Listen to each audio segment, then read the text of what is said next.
નમસ્તે વિદ્યાર્થી મિત્રો, આજે આપણે ધોરણ 8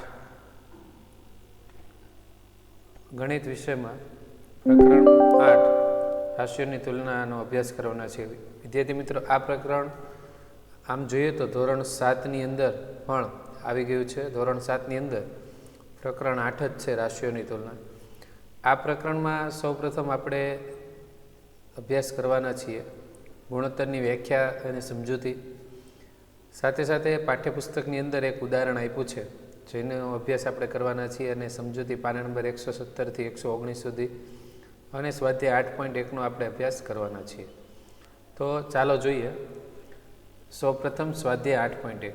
વિદ્યાર્થી મિત્રો, અહીંયા મેં બધા દાખલા અને ઉદાહરણ સારી રીતે સમજાવ્યું છે. તમને જરૂર મારો વિડીયો પસંદ પડશે. મારા વિડીયોને જરૂર લાઈક કરશો.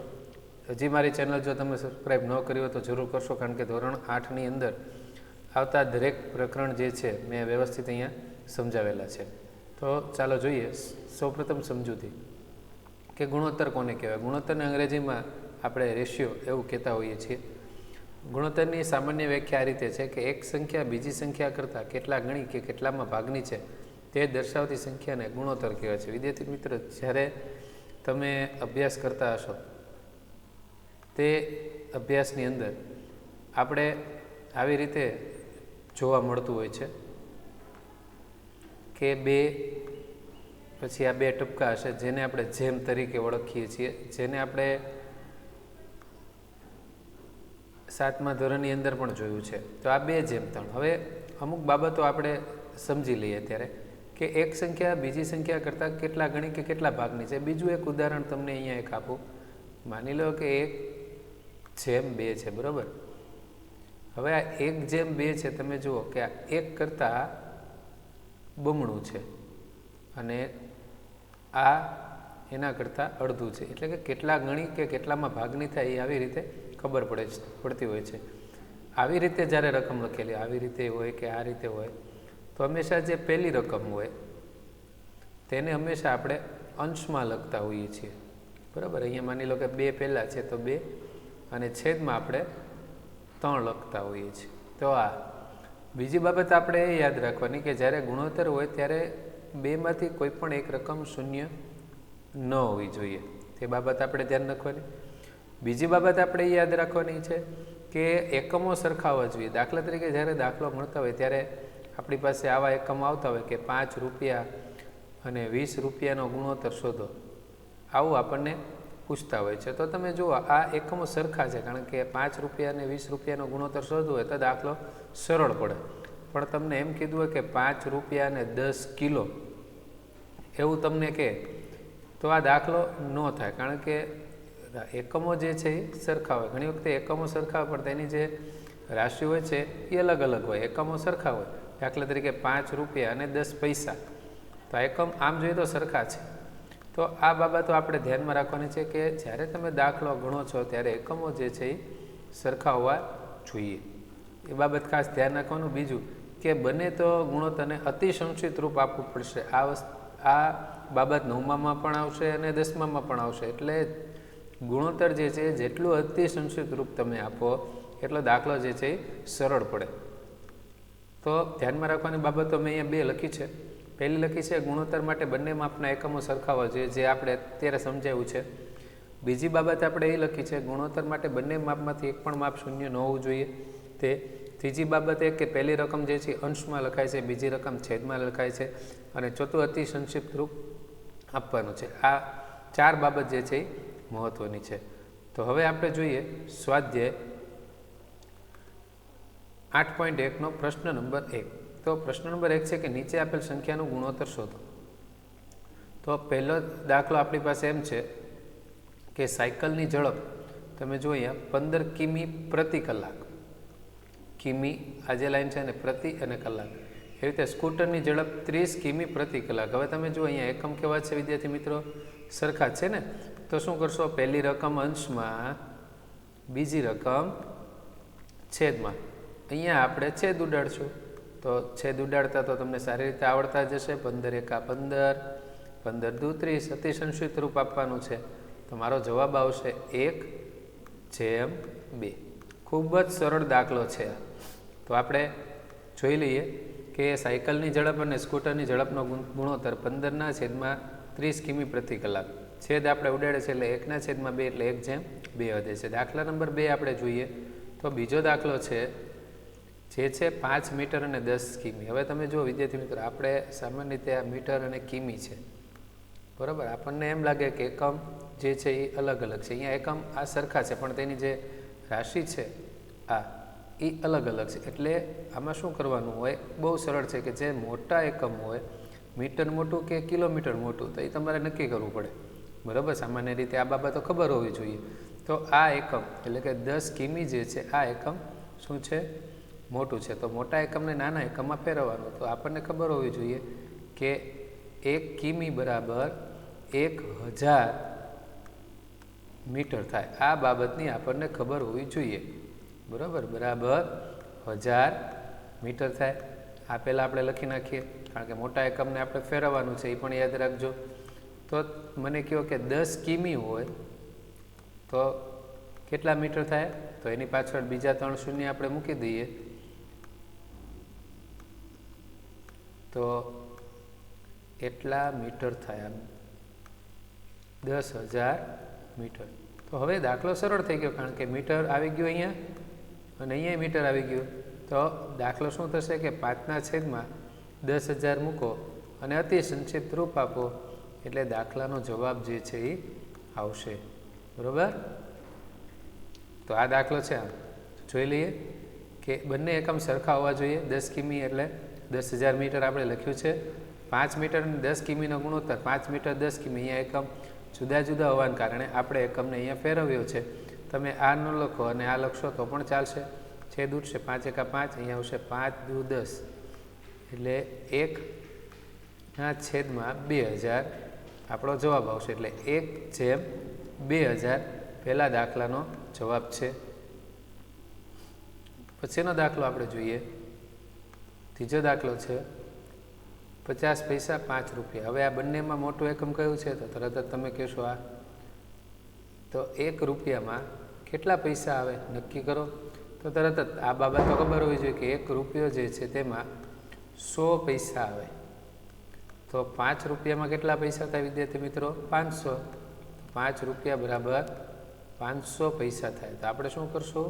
50ના છેદમાં કેટલા મૂકશું? 50 પૈસાના છેદમાં 500 પૈસા આપણે મૂકીએ. પૈસાના છેદમાં પૈસા, અહીંયા થઈ ગયું 0 0 જાય, 5 એકા 5 અને અહીંયા આવશે 10 એટલે 1/10 આપણા દાખલાનો જે છે એ જવાબ આવશે. તો જોઈ લઈએ આપણે એમાં પણ કે બંને એકમ સરખા હોવા જોઈએ. 5 રૂપિયા એટલે 500 પૈસા, 50 પૈસા અને 5 રૂપિયાનો ગુણોત્તર બરાબર 50 પૈસા 5 રૂપિયા બરાબર, અહીંયા આપણે એને ફેરવી દીધો છે. 0 0 જાય, અહીંયા આ 0 જાય, 5 એકા 5 અને અહીંયા આવશે 10. તો આપણા દાખલાનો જવાબ છે 1/10. છે ને સરળ વિદ્યાર્થી મિત્રો? પરીક્ષાલક્ષી મેં આમાં પૂછ્યું છે. આવા 6 દાખલા છે પરીક્ષાલક્ષીમાં, જેની તૈયારી તમે સારી રીતે કરશો. પ્રશ્ન નંબર 2, નીચે આપેલ ગુણોત્તરને ટકાવારીમાં ફેરવો. હવે તમને આમાં ડાયરેક્ટ ગુણોત્તર આપ્યું છે અને ટકાવારી. હવે ટકાવારી માટે તમને ખબર હોય કે જ્યારે આવી રીતે પૂછે છે કોઈ પણ ગુણોત્તરને ટકાવારીમાં ફેરવવું હોય તમારે તેને 100 વડે ગણવો પડે, બરાબર. તો આપણે જોઈ લઈએ કે 3/4. વિદ્યાર્થી મિત્રો, આ પ્રશ્ન ધોરણ 6ની અંદર પણ છે, ધોરણ 7ની અંદર પણ છે. તો શું કરશું? 3/4. તો આપણે પહેલાં કીધું ને કે પહેલી રકમ જે છે એ અંશમાં, બીજી રકમ જે છે એ છેદમાં, એટલે 3/4 ગુણ્યા કેટલા કરશું? કારણ કે ટકાની જે ગણતરી છે એ 100 ઉપર થાય છે, એ આપણને ખબર છે 100 મૂલ્ય છે. તો અહીંયા છેદ ઉઠશે, 4 એકા 4, 25 ચોક 100 એટલે 25 અને 25 તેરી 75 એટલે 75% જવાબ આવશે. 3/4 એટલે કે 3/4 ભાગ, બરોબર. તો દાખલો જોઈ લઈએ આપણે. ટકાવારી બરાબર 3/4 ગુણ્યા 100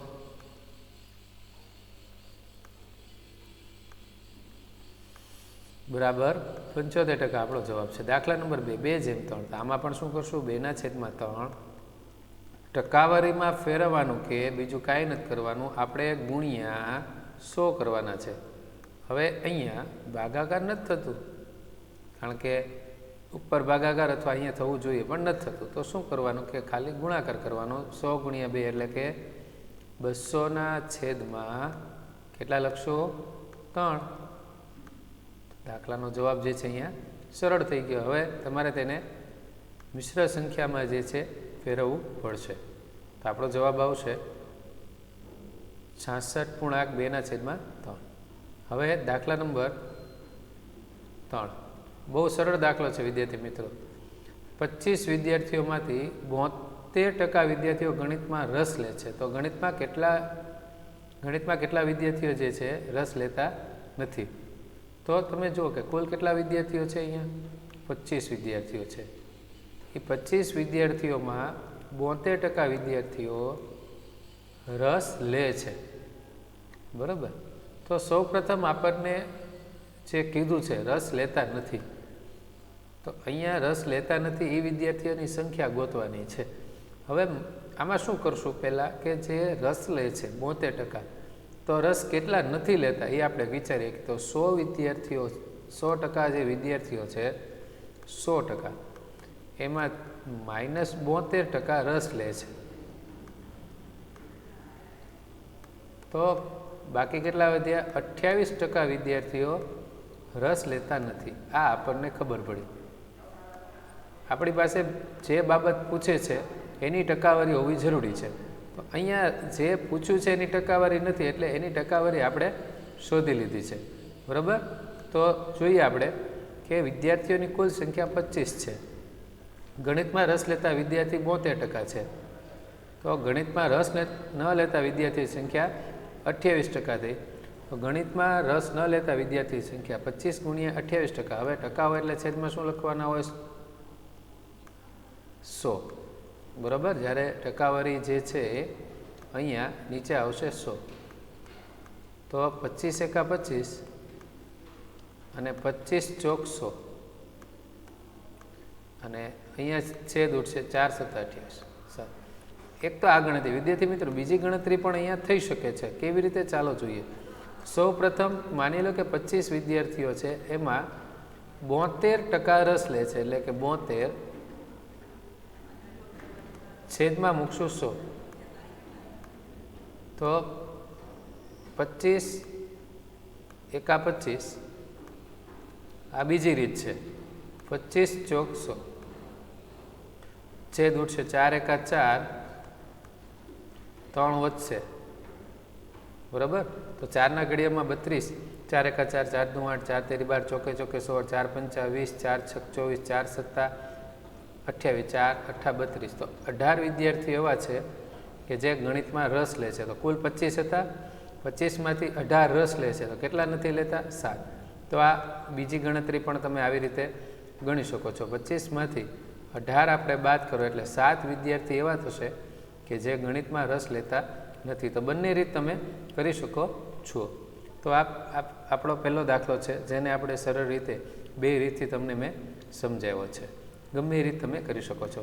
ત્યાર પછીનો દાખલો છે કે એક ફૂટબોલ ટીમ તેમણે રમેલી મેચમાંથી 10 મેચ જીતી હતી.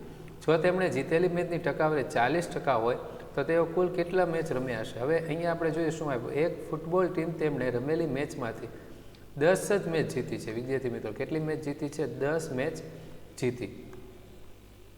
કેટલી રમે આપણને ખબર નથી, અહીંયા યાદ રાખશો. અને એ જીતેલી જે મેચ છે એની ટકાવારી 40% છે. તો અહીંયા કુલ કેટલી મેચ રમ્યા હતા? એના માટે ખૂબ જ સરળ છે કે કેટલી મેચ જીતી આપણને નથી ખબર, એટલે ધારો કે એક્સ મેચ જીત્યા છે. યાદ રાખજો. ધારો કે કેટલી મેચ જીત્યા છે? એક્સ. ધારો કે એક્સ મેચ રમ્યા છે. યાદ રાખજો. ધારો કે એ એક્સ મેચ રમ્યા છે. તો ધારો કે ફૂટબોલમાં એક્સ મેચ રમ્યા છે. તો આપણે જ્યારે કોઈ પણ દાખલો ગણતા હોય તો આપણને ખબર છે કે માની લો કે હું 20ના 40% કરું, 20 ગુણ્યા 40 કરું, એને 40%. દાખલા તરીકે ઉદાહરણ દીધું છે, છેદમાં 100 જોઈ લઈએ. પછી આપણે આગળ જોઈએ તો 2 શૂન્ય જે છે એ જશે તો બરાબર કેટલા આવશે? 8 આવશે. બરાબર 8.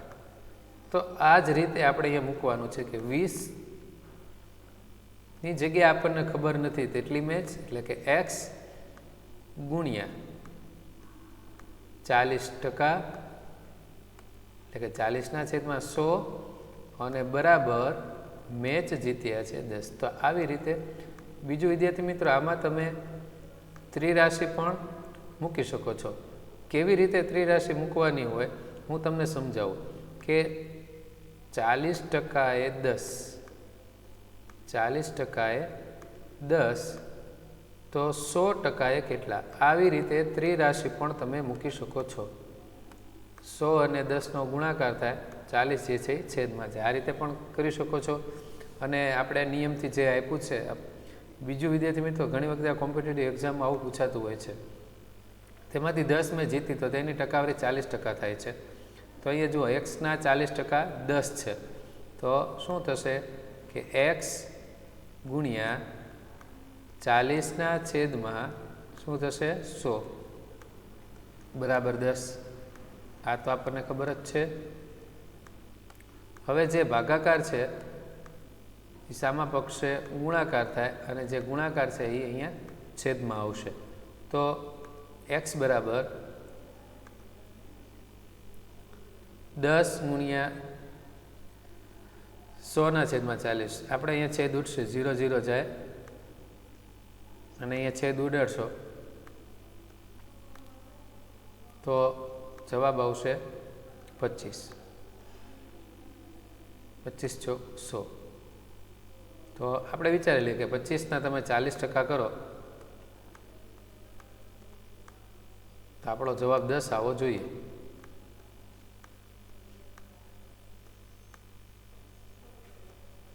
પચીસ એકા 25, 25 ચોક 100, 4 દાન 40. તો 10 આપણો જવાબ આવી ગયો. તો આવી રીતે તાળો પણ મેળવી વિચારી શકાય છે. પછીનો દાખલો આપણે જોઈએ, દાખલા નંબર 5. જો ચમેલી પાસે તેની રકમના 75% એ વાપર્યા હોય, 75% એ વાપરે છે, યાદ રાખજો, અને 600 રૂપિયા બાકી રહે. 75% એણે વાપરી નાખ્યા, એટલે કે માની લો કે તમારી પાસે 100 રૂપિયા હોય, 75 રૂપિયા તમે વાપરી નાખ્યા, 25 રૂપિયા વધ્યા. 100 રૂપિયા હતા, 75 વાપર્યા, તો આ 25 જે છે એ બાકી રહ્યા. તો શરૂઆતમાં તેની પાસે કેટલી રકમ હશે એવું પૂછે છે. હવે તમારી પાસે 100% રૂપિયા હોય, 100% ગમે એટલા હોય, આપણને નથી ખબર, એમાંથી તમે 75% વાપર્યા, 75% તમે વાપર્યા, તો બાકી કેટલા ટકા વધ્યા? 25% વધ્યા. હવે એ 25% જે છે એ આ 600 રૂપિયા છે, કારણ કે એટલા બાકી રહ્યા છે. આ બંને વસ્તુ એક છે. તો તમે ત્રિરાશિમાં પણ આવી રીતે મૂકી શકો છો કે 25% બરાબર 600, તો 100 એ કેટલા? આવી રીતે મૂકી શકો છો. પણ આપણે દાખલો જે છે નિયમ પ્રમાણે ગણેલો છે. ધારો કે ચમેલી પાસે 100 રૂપિયા હતા, તેમાંથી તેમણે 75% વાપર્યા, પછી 600 બાકી રહ્યા, એટલે બાકી રહેલ રકમની ટકાવારી છે એ 25% છે. તો એક્સના 25% બરાબર 600. જેમ આપણે આગળ ગણ્યો છે તેની જેમ જ છે. આ ભાગાકાર છે, સામે ગુણાકાર થાય. 25 ચોક અને 6 ચોક 2400, એટલે 2400 રૂપિયા તમે હોય, 2400 રૂપિયામાંથી તમે એના 25% કરશો તો તમારો જવાબ જે છે એ 600 આવશે. તે તપાસી લેશો, બરાબર. 2 0 જાય, 25 ગુણ્યા 24 કરો એટલે આપણો જવાબ જે છે 600 આવશે. તો અહીંયા પ્રશ્ન દાખલા નંબર 5. હવે આપણે ચર્ચા કરીએ દાખલા નંબર 6ની. ખૂબ જ સરળ છે. એક શહેરમાં કુલ વ્યક્તિઓ 60% વ્યક્તિઓને ક્રિકેટમાં રસ છે, 30% વ્યક્તિઓને ફૂટબોલમાં અને બાકીની વ્યક્તિઓને બીજી રમતો ગમે છે. જો 50 લાખ વ્યક્તિઓ હોય તો પ્રત્યેક રમતમાં કેટલા વ્યક્તિઓની સંખ્યા? તો અહીંયા પહેલાં ટકાવારી ગોતીએ કે ક્રિકેટ પસંદ કરનાર 60% છે, ફૂટબોલ પસંદ કરનાર 30%, તો બાકી કેટલા વધ્યા? કારણ કે 100% હોય, 100થી વધારે ટકા જે છે આમ આપણે જનરલી હોતા નથી. તો 60 30, તો બાકી વધ્યા 10%. તો અન્ય રમતમાં જે છે એ 10% લોકોએ ભાગ લીધો છે, એટલે કે એને ગમે છે. તો કુલ વ્યક્તિઓની સંખ્યા 50 લાખ છે. 50 લાખ તમે 50 લાખ આવી રીતે પણ લખી શકો છો અને આવી રીતે. આ લઈને દાખલો ગણશો તો પણ ચાલશે 50, બરાબર. તો હવે આપણે પહેલા દાખલાની ચર્ચા કરીએ છીએ.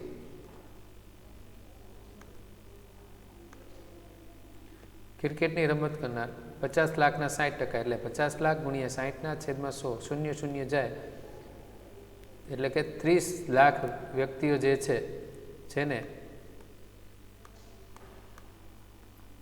5 છક 30, એટલે કે 30 લાખ. એવી જ રીતે બીજો દાખલો છે 50 લાખના 30%, તો અહીંયા પણ 0 0 જાય અને બીજો 0 જાય, 5 તેરી 15 લાખ જે છે બીજા વ્યક્તિ આવશે. તેવી જ રીતે અન્યમાં 10% છે, એટલે એના 10% તમે કરશો તો 5 લાખ જે છે વધશે. તો આપણે સરવાળો કરી લઈએ કે 5 ને 15, 20, 20 ને 30, 50. તો આ 50 લાખ વ્યક્તિઓ જે છે થઈ ગયા છે. હવે આપણે એક ઉદાહરણ જે પાઠ્યપુસ્તકની અંદર આપેલું છે કે શાળામાં ધોરણ 7માં પ્રવાસમાં નક્કી કરવામાં આવ્યા છે, જેમાં કુલ વિદ્યાર્થીઓ સંખ્યામાંથી 60% છોકરીઓ છે અને તેમની 18 સંખ્યા. પ્રવાસનું સ્થળ શાળામાંથી 55 કિમી દૂર છે. પરિવહન સંસ્થા ₹12 પ્રતિ કિમીએ વસૂલ કરે. અલ્પાહારની કુલ કિંમત ₹4280 છે. તો નીચેના પ્રશ્નોના જવાબ આપો. તો આ પહેલો પ્રશ્ન જોઈએ, એમાં શું કહે છે આપણને.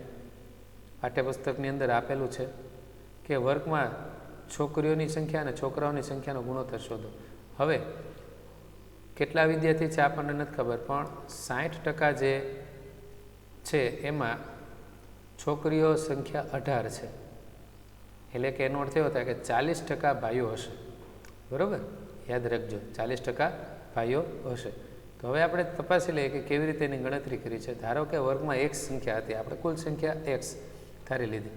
જો xના હું કેટલા ટકા છે 60% કરું, એ ગુણ્યા 60 કરું ટકા, એટલે કે 60 ના છેદમાં હું 100 કરું છું, તો મને 18 સંખ્યા જે છે એ મળે છે. તો આ એની ત્રિરાશિ થાય.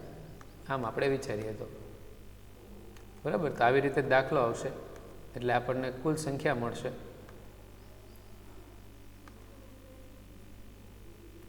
હવે ભાગાકારનો સામે ગુણાકાર થાય અને આ જે છે એ છેદમાં આવશે. 0 0 જાય, 6 તેરી 18, 3 દાદરી, એટલે કુલ વિદ્યાર્થીઓની સંખ્યા 30 હતી. હવે 30 સંખ્યા હોય એમાં 18 છોકરીઓ હોય તો છોકરાઓ કેટલા થઈ ગયા? 30માંથી આપણે 18 બાદ કરીએ તો આપણને 12 જે છે એ છોકરાઓ છે, બરાબર. તો છોકરાઓની સંખ્યા જે છે, હવે એનો ગુણોત્તર શોધવાનો છે. હવે ગુણોત્તર કેવી રીતે કીધું છે જુઓ. જ્યારે તમે ગુણોત્તર શોધો ને ત્યારે અહીંયા પહેલું નામ જોવાનું શું છે? છોકરીઓ છે, એટલે પહેલી રકમ જે છે એ અંશમાં, બરોબર. આ ખાસ યાદ રાખશો. બીજી રકમ, બીજા છે છોકરાઓ, આના પછી છોકરાઓ એટલે છેદમાં છોકરા. હવે અતિ સંક્ષિપ્ત રૂપ આપવાનું છે. 18 અને 12 મોટામાં મોટા કયા ઘડિયામાં આવે? તો આપણે કહી શકીએ 6 તેરી 18, 6 દુ 12, 6 6 જાય, એટલે કે જે સંખ્યા છે એમાં 3/2 જે છે એ ગુણોત્તર આપ્યો છે. પછીનું છે, જો વર્ગમાં 2 શિક્ષકો સાથે જતા હોય તો વ્યક્તિ દીઠ ખર્ચ શોધો. જેટલો ખર્ચો આપ્યો છે, વર્ગમાં 2 શિક્ષકો જોડાય છે, એટલે કે કુલ સંખ્યા થશે આપણી પાસે 30 છોકરાઓ છે વત્તા 2 શિક્ષકો, એટલે 32 જણ પ્રવાસમાં જાય છે એવું માની લેજો. હવે કુલ ખર્ચ વ્યક્તિ દીઠ ગોતવાનો છે, બરાબર. હવે કેટલા કિલોમીટર બસ ચાલે છે? 55 કિમી જવામાં ને 55 કિમી આવવામાં, કારણ કે જવાનું છે તો પાછું પણ આવવાનું છે, અહીંયા ઉલ્લેખ નથી પણ એવું માની લેવાનું છે. એટલે 110 કિલોમીટર જે છે એ બસ ચાલે છે, કે જે કાંઈ પણ વાહન હોય તે ચાલે છે, ગુણ્યા કિલોમીટર દીઠ કેટલા લીધા છે? જુઓ, 12 રૂપિયા લીધા છે કિલોમીટર દીઠ, એટલે એને ગુણ્યા તમે 12 કરો એટલે એ બસનો ખર્ચ થશે. જે કંઈ પણ આવે એનો બસનો ખર્ચ થશે, બરાબર. અને એમાં પાછા નાસ્તાના પણ દીધા છે, એટલે એ એમાં પ્લસ કરશું આપણે 4280. તો જે જવાબ આવે એ કુલ ખર્ચ થયો. કુલ ખર્ચ એટલે કે આ જે 32 વ્યક્તિઓ છે તેનો આ કુલ ખર્ચ થશે. તો આપણે જોઈ લઈએ આ દાખલો કે કુલ પરિવહનમાં 110 કિમી થયું અને એને ગુણ્યા 12 કરે એટલે 1320 રૂપિયા વાહનવાળાએ લીધા છે અને 1320માં 4280 આપણે મળે એટલે 5600 રૂપિયા કુલ ખર્ચ થયો છે. હવે એ દરેકને કેટલો થયો તો તમે ભાગાકાર કરશો, 5600 ભાગ્યા તમે 32 કરશો તો તમને દરેકે કરેલ ખર્ચ આપણને મળે છે. તો કુલ ખર્ચ જે છે વ્યક્તિ દીઠ થયો છે 175 રૂપિયા. તો આ બે પ્રશ્નો. હવે ત્રીજો પ્રશ્ન એની અંદર પણ આપેલો છે, એમાં ખૂબ જ સરળ છે, આપણે જે શીખી ગયા છીએ તેમ જ છે આ પ્રશ્ન કે જો પ્રવાસનું વિરામ સ્થળ 22 કિમી દૂર હોય તો પ્રવાસનો કુલ 55 કિલોમીટરના કેટલા ટકા થયા. હવે પ્રવાસમાં બાકી રહેલ અંતરની ટકાવારી શું થાય તો તમે જુઓ કે કુલ 22 કિલોમીટર ગયા છે. કેટલા કિલોમાંથી 55 કિલોમીટરમાંથી 22 કિલોમીટર એ ગયા છે. બરાબર, બહુ સરળ છે. માની લો કે 50 માર્કનું પેપર હોય, શિક્ષકે તમને 20 માર્ક આપ્યા તો 20 માર્ક આવ્યા. કેટલામાંથી 50માંથી. તો આ તો સિમ્પલ છે, આ તો આપણને આવડતું જ હોય છે. બરાબર, એને ગુણ્યા ટકાવારી શોધવાની છે તો 100 આવે ને. ટકાવારી શોધવાની હોય તો છેદ ઉઠશે. અહીંયા 11ના ઘડિયામાં આવશે આ બે રકમ 2 અને અહીંયા 5. અહીંયા છેદ ઉઠશે એટલે આવશે 20. 20 દુ 40. 40% જે છે એ વિરામ સ્થાન પહેલું આવ્યું અને 60% જે છે એ બાકી રહ્યું છે. તો વિદ્યાર્થી મિત્રો આ સરળ છે. હવે મેં તમને પરીક્ષા લક્ષીમાં અમુક પ્રશ્નો પૂછ્યા છે જે તમે જાતે ગણવા પ્રયત્ન કરશો. 50 રૂપિયાને 1 રૂપિયાનો ગુણોત્તર, આને તમે પૈસામાં ફેરવશો એટલે જવાબ ચોક્કસ મળશે. બરાબર, આપણે જોતા જોઈએ. પછી 10 કિમી અને 30 કિમી, આ તો સીધું જ છે. બંને કિલોમીટર છે એટલે એનો જવાબ તમને હું કહી દઉં 1/3 આવશે. એવી રીતે 1/4 ને ટકાવારી એટલે એને ગુણ્યા 100 કરશો અને આને ગુણ્યા 100 કરશો એટલે 1/4 ગુણ્યા 100 4/25. એવી રીતે આને પણ એ જ રીતે કરશો 12/5 ગુણ્યા 100 30 મિનિટ 1 કલાક. હવે કલાકને તમે મિનિટમાં ફેરવશો એટલે જે જવાબ આવશે 6 કિલોગ્રામ 8 મીટર. આનો ગુણોત્તર મળે કે ન મળે તમારે વિચારવાનું છે 7માનું. બરાબર, ગુણોત્તર દર્શાવવા માટે બંને રાશિના એકમો કેવા હોવા જોઈએ તમારે વિચારવાનું છે. એકમો કેવા હોય, સરખા હોય કે અલગ અલગ હોય, વિચારવાનું છે. આમાં ગુણોત્તર દર્શાવવા માટે બંને રાશિમાંથી એક પણ રાશિનું મૂલ્ય ખાલી જગ્યા ન હોવું જોઈએ. શું ન હોવું જોઈએ તો એ પણ મેં તમને નોંધમાં સમજાવ્યું છે. 8 અને 12નો ગુણોત્તર એટલે કે 8/12 લખો, અતિસંક્ષિપ્ત રૂપ આપો. અહીંયા 30 અને 24 સમજવાના છે, આ 12 નથી. 32 અને 24નો ગુણોત્તર શોધવાનો છે. 32 અને 24, 12 નથી. બરાબર, અહીંયા 18 રૂપિયા અને 30 રૂપિયાનો ગુણોત્તર શોધવાનો છે. 2 કિલોગ્રામ 750 ગ્રામનો ગુણોત્તર, અને ગુણોત્તર કોને કહેવાય આટલું તમારે પરીક્ષા લક્ષીમાં લખવાનું છે. તો હું આશા રાખું છું તમને આ વિડીયો જરૂર પસંદ આવ્યો હશે. ધન્યવાદ.